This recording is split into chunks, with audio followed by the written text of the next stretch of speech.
obviamente la noticia más importante del día tiene que ver con el coronel Dávila. El coronel que murió el viernes pasado. No se sabe todavía qué fue lo que pasó. El alto gobierno, desde muy temprano, muy rápido, apenas unos minutos después de lo que había sucedido, a través del abogado Miguel Ángel del Río, dijo que se suicidó. Lo confirmó el presidente, lo confirmó también el ministro de la Defensa. Hasta el momento esa es la versión oficial, Paula. Pero la Fiscalía ha dicho que va a recabar todo el material, tanto de los agentes del CTI como de medicina legal, para dar un dictamen. ¿Cuándo sería ese dictamen? La próxima semana, ya lo anunció así la Fiscalía en un comunicado, que la próxima semana entregaría entonces detalles de esas investigaciones. Entre tanto, también se supo, Giovanni, algo pues que le añade un ingrediente adicional a toda esta historia, que está llena de interrogantes. Y es que el coronel Dávila le habría dado 50 millones de pesos en efectivo al abogado Miguel Ángel del Río para que asumiera su defensa. Primero le dio 30 y un día antes de su muerte 20 millones de pesos más. Los resultados de las investigaciones para esclarecer la misteriosa muerte del coronel Óscar Dávila, ocurrida la noche del 9 de junio en Bogotá, serán revelados próximamente. Así lo dio a conocer la Fiscalía General por medio de un comunicado de prensa. La próxima semana la Fiscalía comunicará oficialmente los resultados de la investigación. En ese sentido, se hace un llamado ciudadano para que exista un manejo responsable de la información y se evite la divulgación de especulaciones y versiones infundadas que pueden vulnerar derechos o alterar el desarrollo de las indagaciones. El ente investigador designó un grupo especial de fiscales para recolectar la mayor cantidad de pruebas que contribuyan a esclarecer el caso. Este miércoles el abogado Miguel Ángel del Río confirmó mediante una carta que se reunió con el coronel Óscar Dávila el 8 de junio, un día antes de la muerte del uniformado. Resulta pertinente informar que para el día jueves 8 de junio de 2023 me reuní por única vez con el señor coronel Dávila Torres en el Hotel La Fontana, en la ciudad de Bogotá. Como quiera, el señor coronel me había solicitado una consulta a efectos de que pudiera representarlo ante una eventual captura por parte de la Fiscalía. También se supo que el 9 de junio, antes de morir, el coronel Dávila le alcanzó a entregar en efectivo 50 millones de pesos a Del Río para que éste ejerciera su defensa y que se había pactado otra reunión para el sábado 10 de junio con el propósito de coordinar la estrategia de defensa. Conforme a lo anterior, para el día 9 de junio del año en curso, en horas de la mañana, el señor Óscar Dávila solicitó al investigador Velázquez García, designado para su caso por parte de esta firma de abogados, se le permitiera un espacio de 10 minutos para tratar asuntos relativos a la representación y generar el pago de algunos anticipos de honorarios fijados el día anterior. Una vez se tuvo conocimiento de la muerte del coronel, Del Río y su grupo de trabajo contactó a la viuda del oficial para devolverle el dinero. Por estos hechos, la Fiscalía citó a Miguel Ángel del Río al búnker para que presente pruebas de todo lo que ha dicho. La entidad que dirige Francisco Barbosa lo requirió para este jueves 15 de junio junto al coronel Carlos Alberto Feria, otra ficha clave del proceso y jefe de la Casa Militar en Palacio. El abogado ha argumentado que no asistirá a la diligencia por ser defensor de una de las partes y que denunciará al fiscal Barbosa. Entre tanto, la inspección de la policía abrió una investigación preliminar interna para determinar si hubo fallas en la prestación del servicio en la noche del pasado viernes que se reportó la muerte del coronel Dávila por parte del subintendente Javier Galeano, quien era escolta y conductor y quien pidió unos días de descanso. Por su parte, la Fiscalía abrió una investigación preliminar en contra de Alfonso Prada, exministro del Interior, y Armando Benedetti, por el escándalo de los audios en los que el embajador habla del ingreso de 15.000 millones de pesos a la campaña de Gustavo Petro.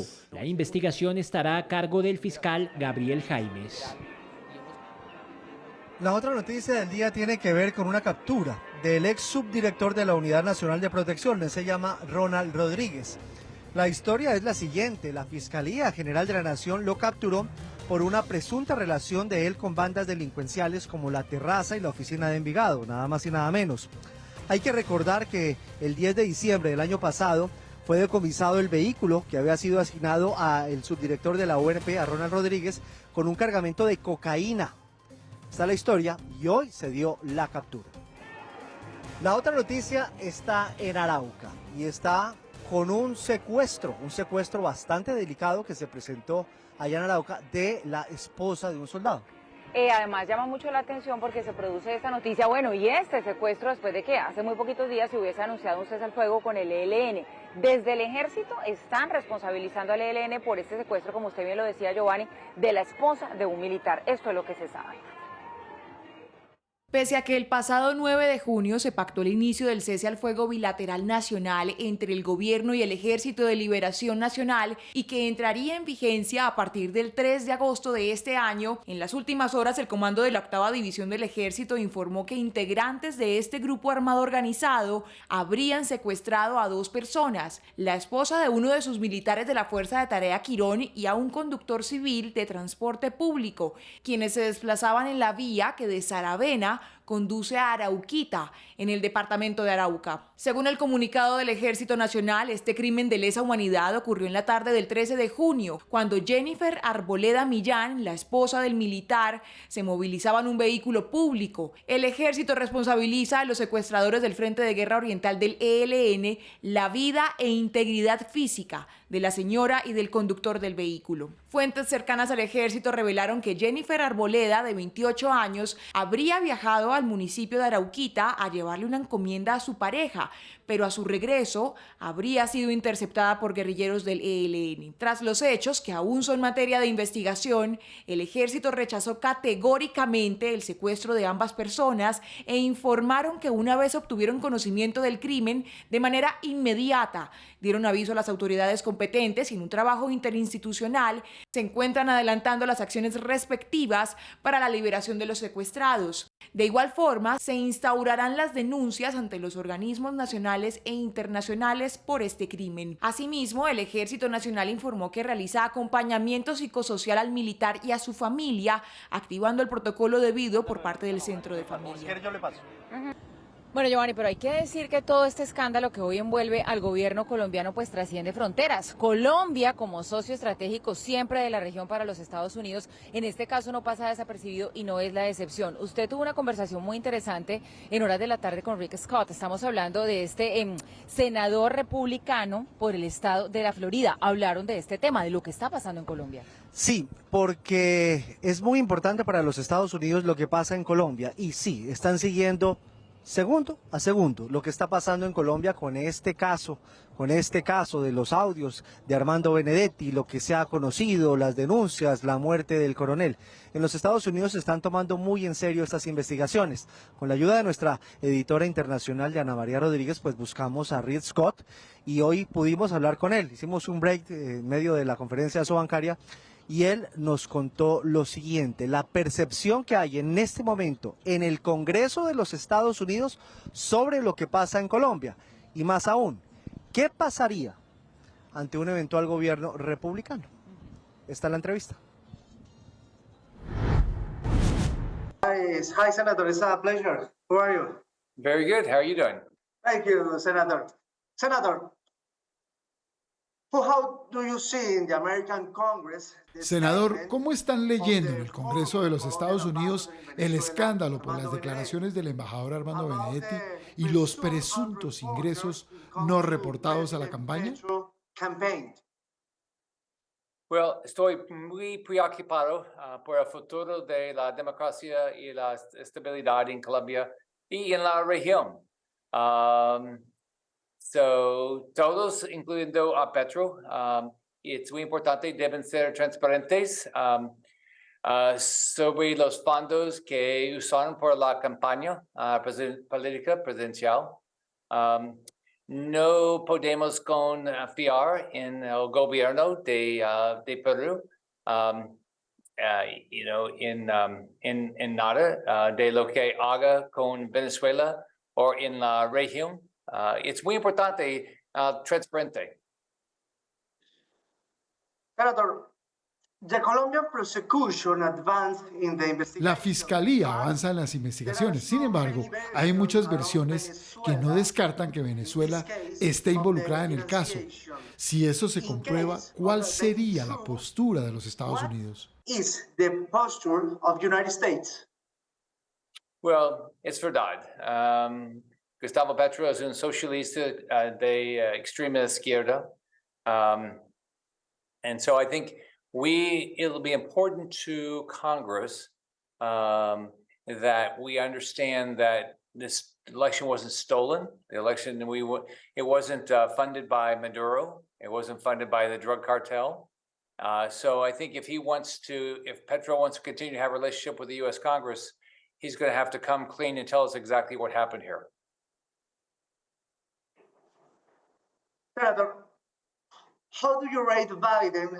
¿Cómo califica la actitud del gobierno Biden hacia Sudamérica? A Biden no le importa a Biden la lucha por democracia y libertad en América Latina. It's no podemos regresar a las políticas radicales de Obama. Biden didn't care about Latin America. I mean, look at what he's done. He's reduced sanctions on Cuba, on Maduro. He doesn't stand up to Petro. He invites him to the White House. He's never stood up to Ortega. So it's just not important to Biden. It's important to me. La lucha por libertad y democracia en América Latina es muy importante para mí, muy importante para muchas personas en nuestro estado, en la Florida. My heart goes out to the people of Latin America because the United States has the president that doesn't care. He's supposed to be the beacon of liberty and freedom, and he's more interested in eating ice cream. Senator, the President Donald Trump is Donald Trump está liderando las encuestas. En caso de que un republicano regrese a la Casa Blanca, ¿cuál considera que sería su postura frente a América Latina? South America will be.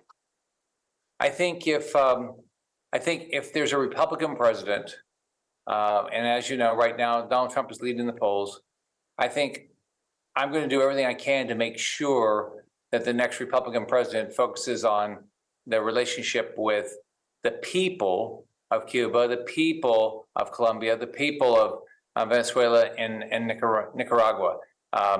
It's really important to me, and I mean, again, it's muy importante para muchas personas en nuestro estado. Okay. ¿Cómo ve la situación actual de las relaciones bilaterales de Estados Unidos y Colombia? Well, I think the people of America love the people of Latin America. I mean, I think that's clear. I think we love the people of Latin America. Unfortunately, we have Biden and the Democrats that don't put any time into it. And so I think both Republicans and Democrats have got to start saying to themselves, their relationship with the people of Latin America is important.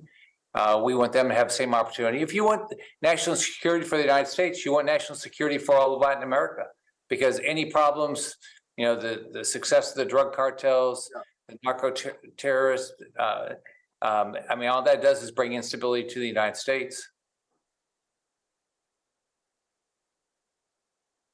Thank you very much, Senator. It has been a pleasure to talk with you. Los saludo desde Cartagena y lo espero aquí en Colombia. Muchas gracias. Muchas gracias. Buena suerte por sus problemas. Gracias, senador. Hasta luego. Bye. Bye-bye. El tema es, Paula, que en los Estados Unidos este tema, lo que está sucediendo en Colombia, lo están siguiendo con mucho interés. Claro, Allá les importa mucho lo que está pasando. Y no es para menos, de acuerdo, porque pues además uno también podría decir, Giovanni, que el ambiente alrededor de toda esta situación sigue siendo el mismo, el de más preguntas que respuestas, el de muchos interrogantes abiertos, algunos de ellos que generan muchas suspicacias. Ahora se suma lo de este dinero que había entregado horas antes de morir el coronel Dávila a alguien que quería que lo defendiera en este caso. Y pues por el otro lado tenemos a la Fiscalía haciendo lo suyo, también citando a aquellos que considera que pueden aportar a esclarecer toda esta maraña de situaciones. Y esta es una historia en desarrollo. Mauro, buenas noches desde Asobancaria. Historia en desarrollo, porque la Fiscalía dice hasta la próxima semana, Medicina Legal y CTI van a dar el dictamen. Se conoce el tema de la plata y muchos se preguntan, ¿hace sentido que un hombre que entrega 50 millones de pesos a un abogado para que lo defienda, después se quite la vida? Noticia en desarrollo, porque cada instante siguen pasando y conociéndose informaciones. Hola, buenas noches. Aquí desde otro rincón de este centro de convenciones donde estamos asistiendo a la asamblea de Asobancaria. Pues efectivamente los dos hechos más importantes del día, que no ha pasado mucho hoy en términos formales, pero sí mucho en términos de fondo, son los que ustedes han mencionado. Uno, la decisión de la Fiscalía de ir con pies de plomo en el momento de dar a conocer en las próximas horas cuál es el dictamen de medicina legal acerca de si el coronel Dávila finalmente se suicidó, como aseguran el presidente, su ministro de Defensa, el que habría llegado a ser su abogado defensor Miguel Ángel del Río, o si fue asesinado, que es algo que mucha gente teme, no por cuestiones políticas, sino porque sencillamente hay muchos elementos que permiten inferir que ese es un escenario probable. Y ese ir con pies de plomo de parte de la Fiscalía se da esencialmente porque lo que diga la Fiscalía, lo que diga Medicina Legal es crítico en cualquier caso. Si termina diciendo que no había ninguna evidencia de nada contrario, sino que efectivamente fue un suicidio, pues digamos que todos estos días de espera y espera, cuando se supone que Medicina Legal debería sacar un dictamen más rápidamente, es casi que de rutina, pues serían inmediatamente un manto de dudas sobre la labor de la Fiscalía y qué era lo que estaba buscando y por qué se demoraba tanto. Por el contrario, si termina decidiendo Medicina Legal que aquí hubo un homicidio, pues tiene que tenerlo absolutamente fundamentado y absolutamente sustentado, porque las implicaciones políticas son inmensas, de gran calado. Y ahí es donde entra a jugar el segundo elemento del día, la gran noticia del día, la mencionaba Paula, la mencionaban ustedes, y es que trascendió algo que el abogado Miguel Ángel del Río no había dado a conocer. Él decía que era el abogado defensor del coronel Dávila, pero no había dicho que ya le había entregado 50 millones de pesos. Como dice Paula, es bastante curioso que una persona que tenga rondando sentimientos suicidas y pensamientos suicidas le esté entregando una suma que además tuvo que recoger con mucho esfuerzo el coronel Dávila, según se supo posteriormente, para darle este anticipo al abogado Miguel Ángel del Río. Pero no solamente eso. El abogado del Río ha dicho que ante la citación de la Fiscalía, él no asistirá. Y dice que no asistirá porque al ser abogado de una de las partes no está obligado a asistir.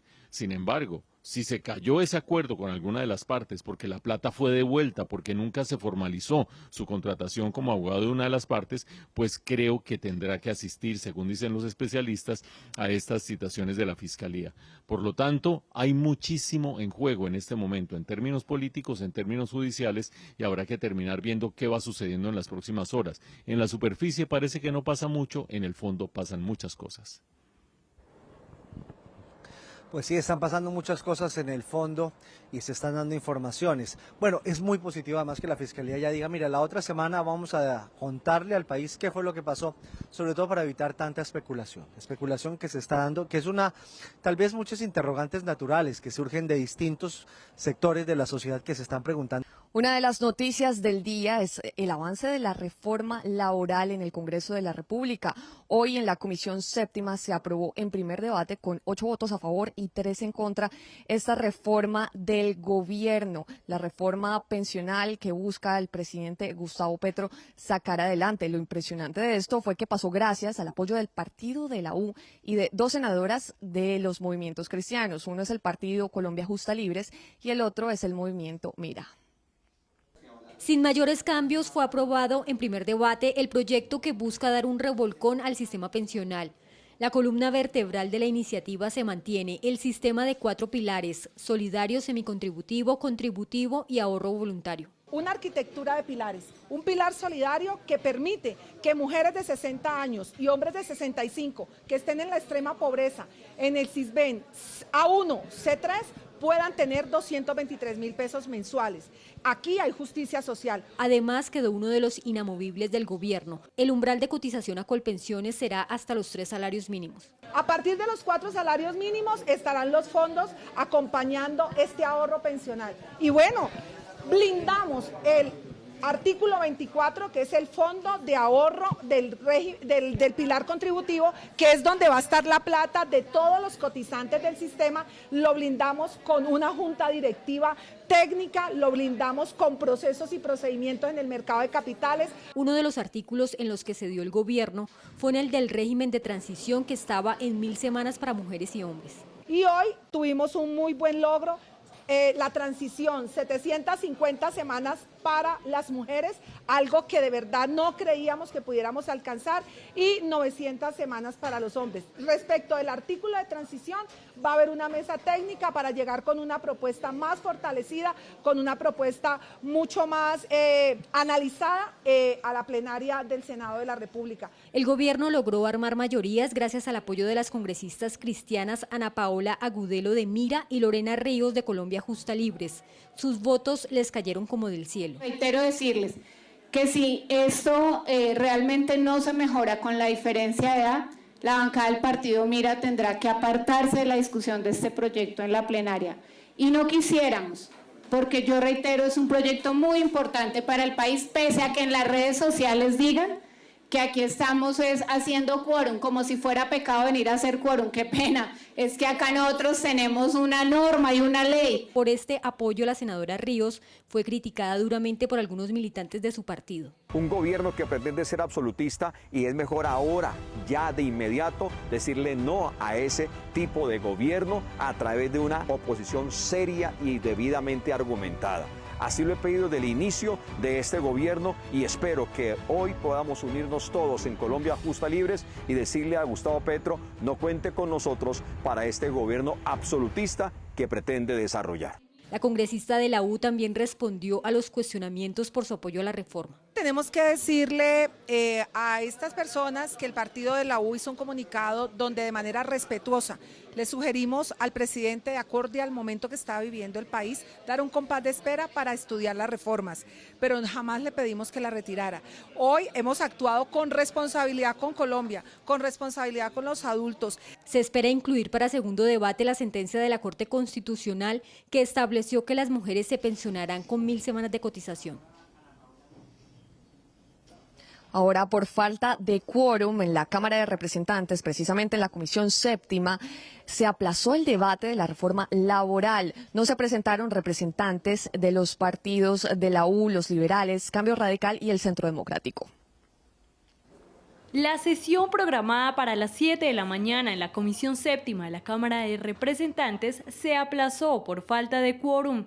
Tan solo 7 congresistas de los 21 citados asistieron. Lamento que por cuarta ocasión no hayamos podido hacerle trámite o darle trámite en primer debate a la reforma laboral que hemos construido desde hace tantos meses, con tanto esfuerzo. Si no están de acuerdo, combátanla entonces con votos y con argumentos, pero no dejen de ir al trabajo. El Centro Democrático, partido de oposición, argumentó la ausencia en que no existe el clima político para discutir la reforma, debido al escándalo que afronta el gobierno por las chuzadas a las ex empleadas de Laura Sarabia. Que el gobierno nacional debería entender el mensaje que le están mandando partidos que incluso hacen parte de su coalición de gobierno, y es que no quieren debatir en medio de tantos escándalos, en medio de tantas convulsiones, reformas tan sensibles como la reforma a la salud y la reforma laboral. Por los lados del partido de la U, la inasistencia fue explicada por el representante Víctor Manuel Salcedo. En la parte final del periodo legislativo, pues no se pueden pupetear. Las 2 últimas semanas no han habido condiciones. Y en mi caso yo tengo que decir que mientras hayan recusaciones, mientras no se solucionen los temas jurídicos para participar del debate, pues no lo podremos hacer. La coalición de gobierno criticó el ausentismo, pero se reafirmaron en que el trámite continúa adelante hasta el 20 de junio. Es un mal mensaje para el país. Creo que es decirle que se siguen repitiendo las costumbres de no asistir al Congreso, de no asistir a cumplir con su deber constitucional, que es debatir, argumentar y votar los proyectos de ley o de acto legislativo. El partido de la U anunció a finales de mayo que no apoyaría la reforma laboral y que presentaría su propia ponencia. El proyecto debe pasar por 4 debates, el primero en la Comisión Séptima de la Cámara, el segundo en la plenaria de Cámara, el tercero en la Comisión Séptima de Senado y el cuarto y último por la plenaria del Senado. El proyecto corre el riesgo de caerse por falta de tiempos, ya que la actual legislatura va hasta el 20 de junio. El gobierno se vería obligado a convocar sesiones extras o a presentar las propuestas en la próxima legislatura, que iniciaría el 20 de julio. Bueno, lo que tiene que ver con la reforma laboral pareciera ya, Paula, que están cuidados intensivos, porque por tiempos no le alcanza. Pero, Mauro, me llama mucho la atención con la reforma pensional el apoyo de los cristianos, porque todo parece indicar que aprovecharon, o bueno, se dio la circunstancia mejor, de una división al interior del Partido Colombia Justa y Libres de los cristianos, donde John Milton Rodríguez, que es el hombre que ha traído los votos históricamente, está en un lado y la senadora Lorena Ríos del otro. Usted sabe cómo es el tema ahí de sumas y restas de apoyos políticos, pero pues por lo pronto uno sí podría decir que agridulce está la cosa en el tema de las reformas. Se pensaba al inicio que quizá la laboral iba a tener un mejor trámite que la pensional, pero no resultó siendo así. Pues esto, acuérdense ustedes que es graneadito. Desde que se acabó la coalición de gobierno, esto es 1 a 1 y cada uno tendrá sus motivaciones o tendrá sus incentivos para apoyar al gobierno o no apoyarlo. Lo cierto es que nos están quedando en este momento 3 días hábiles. 3 días hábiles de las sesiones ordinarias del Congreso. Todo el mundo da por descontado que nos vamos a sesiones extraordinarias. Eso nos pone por delante unos 10, 11 días hábiles más o menos. ¿Para qué? Para pasar las 3 grandes reformas económicas y sociales del gobierno. La de la salud, que es la que más adelantada va. Ya pasó comisión hace rato, pero en plenaria está empantanada. ¿Qué quiere decir eso? Que siguen discutiendo los impedimentos, que sigue siendo un gran esfuerzo conseguir el quórum, que sigue siendo muy difícil que esa reforma pase todo el debate en la plenaria de la Cámara, después debate y sea votada en la Comisión del Senado y después plenaria del Senado antes de que terminen las extraordinarias. Sin embargo, pasaría a la siguiente legislatura. Acuérdense ustedes, hay una norma según la cual si una reforma que se ha presentado en una legislatura no pasa al menos uno de los debates, así sea el primero de comisión, tiene que volverse a presentar en la siguiente legislatura. Ya la de salud en esas condiciones pasaría a la siguiente legislatura.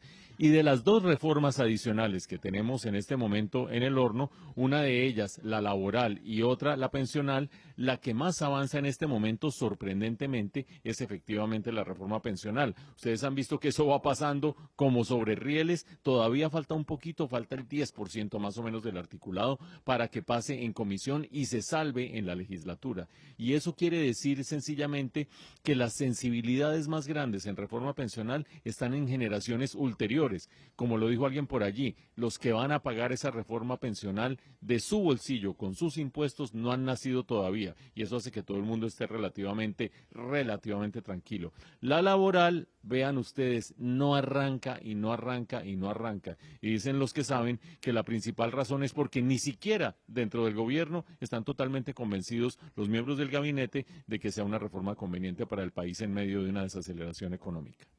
Y una buena noticia, Colombia podría recibir de regalo de Navidad este año 5G, que es en donde está el mundo hoy.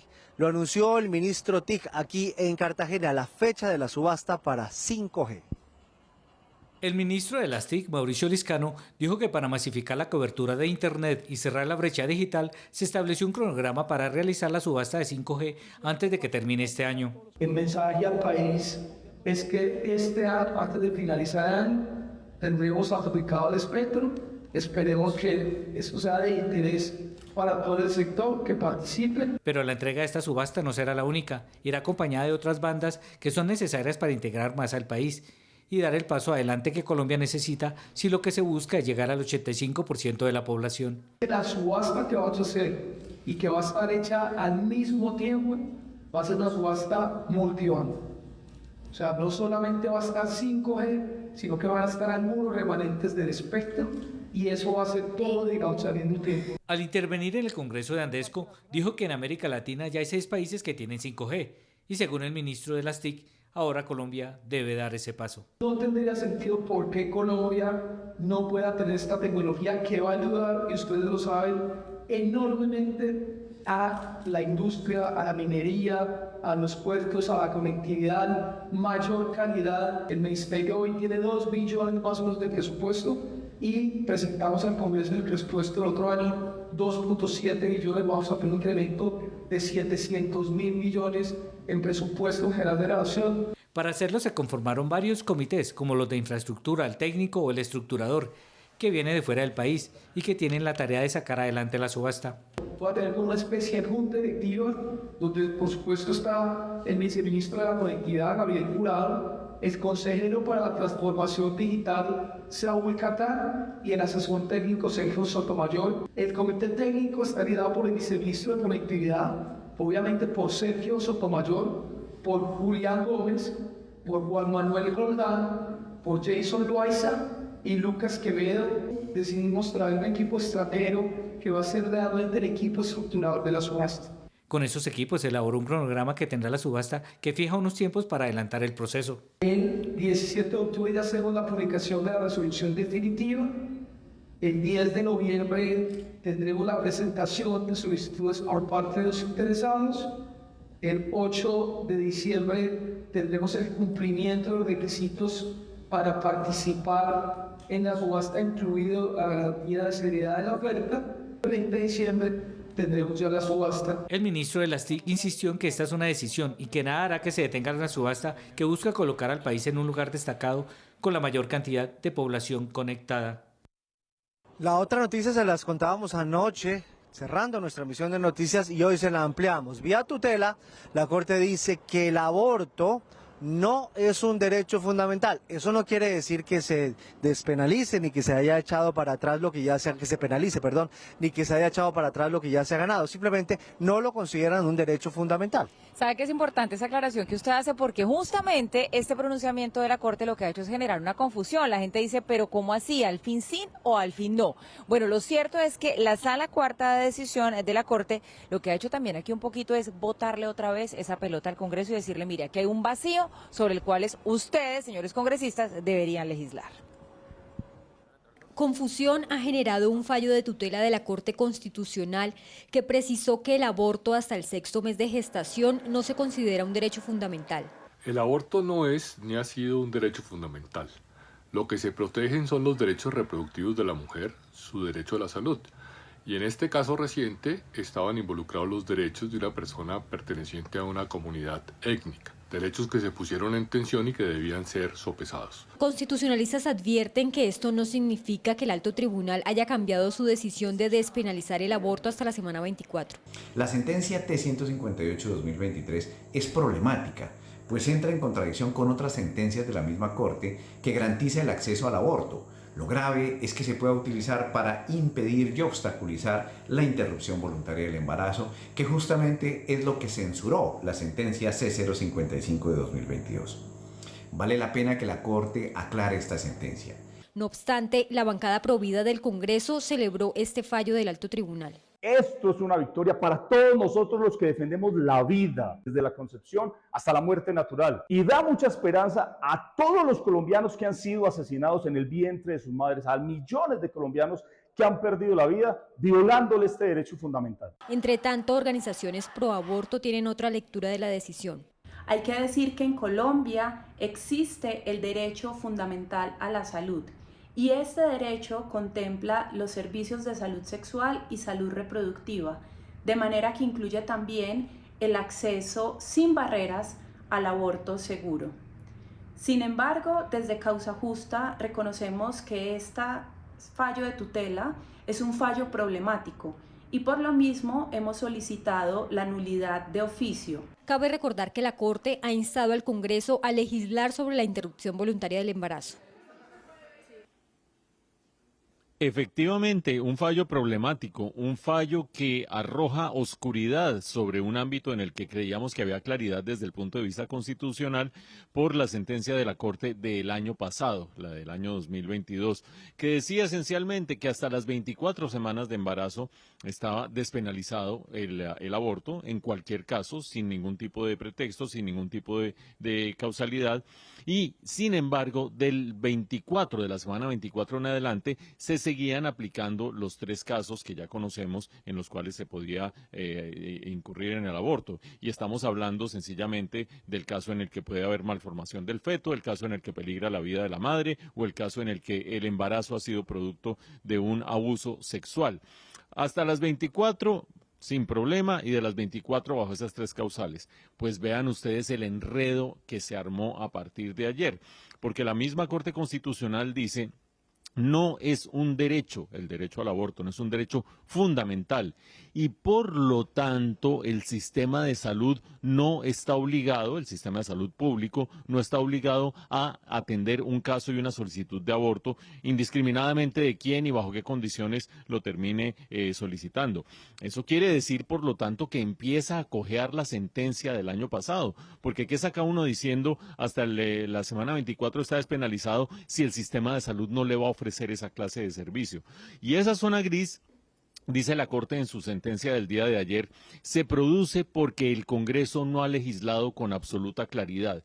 En este momento estamos en una situación bastante paradójica, porque no es un delito por una parte, pero por otra parte no está obligado a ofrecerlo el sistema de salud. Queda esa zona gris en la que casi que es caso por caso, tanto así que el fallo de ayer es un fallo interpartes, es decir, solo obliga a las dos partes que estaban involucradas en esa tutela. Sin embargo, al ser sentencia de la Corte, empieza a meter contradicciones a toda la jurisprudencia de la Corte. Ojalá que se pongan las pilas, o la Corte haciendo la aclaración que solicitaba alguno de nuestros analistas cuando decía ese fallo de tener una aclaración, o el Congreso, a quien le han botado una vez más la pelota, como en tantos otros ámbitos de la legislación nacional, para aclarar la situación al respecto. Si no, en la zona gris, muchos se van a ver sencillamente inhibidos de muchos trabajadores de la salud de ofrecer el servicio del aborto a quien, según la sentencia del año pasado, lo debería recibir.